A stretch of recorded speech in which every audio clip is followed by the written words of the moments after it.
Hello, this is Todd Wall from Aquatongue Media, and I wanted to review an article. I think it's actually a very welcome outcome. And basically, the title of the article is Political Bettors Hit the Jackpot as Court Clears Election Markets for Comeback.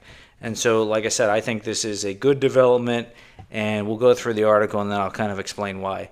So the article begins, political gambling is back on in the U.S. less than 5 weeks before Election Day. A federal appeals court in Washington on Wednesday cleared the way for financial exchange startup Kalshi to revive the first fully regulated election betting markets in the U.S. The three-judge panel lifted a temporary freeze on the markets while rejecting an emergency bid from Wall Street regulators to halt trading pending a full appeal of a lower court decision in favor of Kalshi.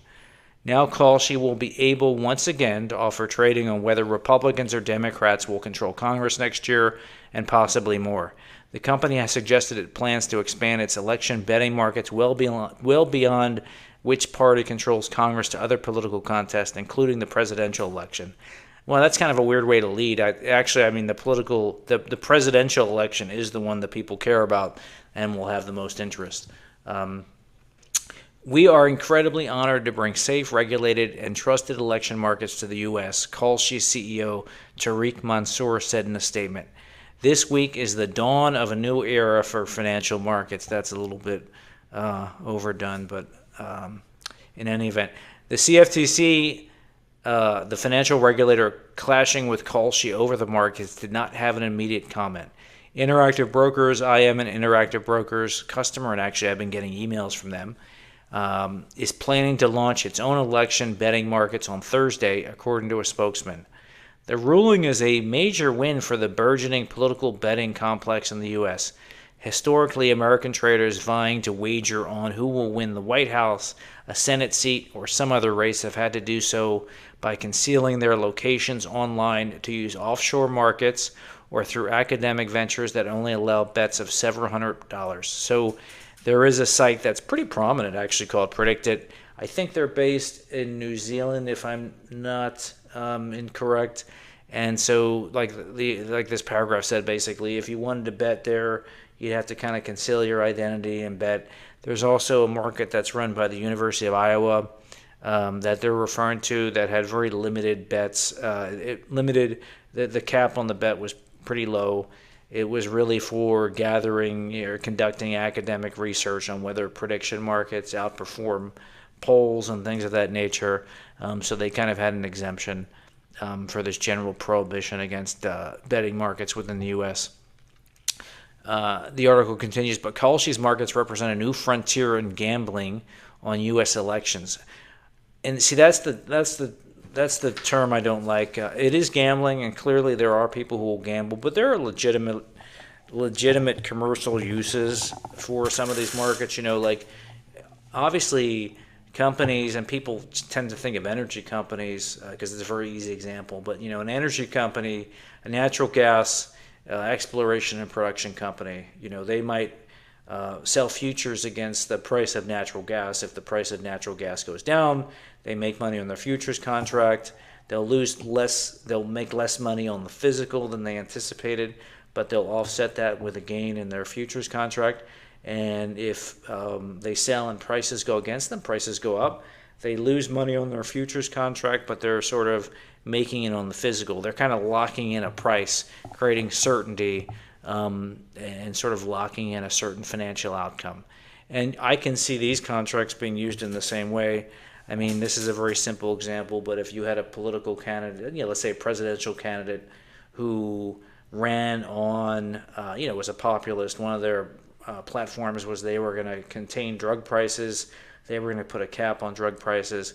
Well, if you were in the pharmaceutical industry, clearly if this person got elected and they in fact carried through on their promise, that would hurt your financial outcome of your company. So you could see a legitimate use case for trading these types of contracts for making certain types of hedges.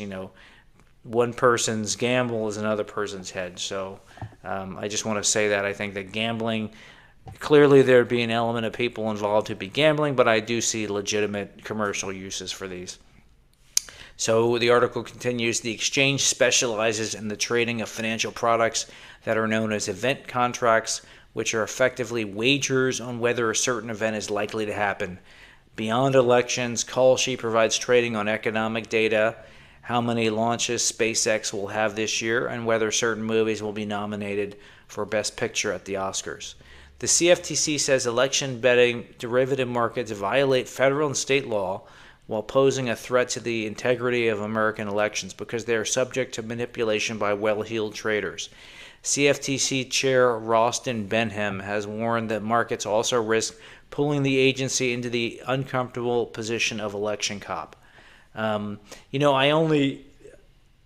see limited instances in which this could be true. I do see the possibility, I guess the issue they'd be concerned about, if you raise the betting limits up pretty high, several $1,000,000 or more than that even, particularly in lower profile elections. Let's say someone was running for Congress and they could, they were a favored candidate. They could theoretically bet against themselves being elected, and then in the remaining days of the election, they could do something that would make all the voters vote against them. So theoretically, these markets could be manipulated. I don't know how legitimate or serious of a concern that is, but in any event, the article continues, while the judges recognize the CFTC's concerns, the panel wrote in the opinion that the agency failed to show that the agency or the public will suffer irreparable harm from the markets without a stay that would last the duration of its full appeal. Ensuring the integrity of elections and avoiding improper interference and misinformation are of paramount public interest. A judge wrote, the problem is that the commission has given this court no concrete basis to conclude the event contracts would likely be a vehicle for such harm. Critics of the markets, including financial watchdog group Better Markets, bashed the decision. Senator Jeff Merkley, a Democrat of Oregon, who has been sounding the alarm about the markets on Capitol Hill, warned in a statement that they risk reducing our democracy to a horse race of the ultra-rich and huge corporations to bet on. Merkley recently introduced legislation intended to bar financial firms from setting up political betting markets. So there's not much more left of the article. I don't need to go over the remainder of it, but I did want to discuss that. I do think it's an interesting event. I think it's welcome. Markets always have these types of betting markets always have downsides, but I think this is a welcome outcome. And I'd be interested in knowing what you all think in the comment section. Do you think this is a good development? Do you think you're concerned about it? What do you think? Please add a comment in the comment section below. And if you get a chance and you could like this video, that would be great. If you have an opportunity to subscribe to my channel, that would also be great. I'd really appreciate it. And until next time, I hope you have a great day and look forward to speaking to you again.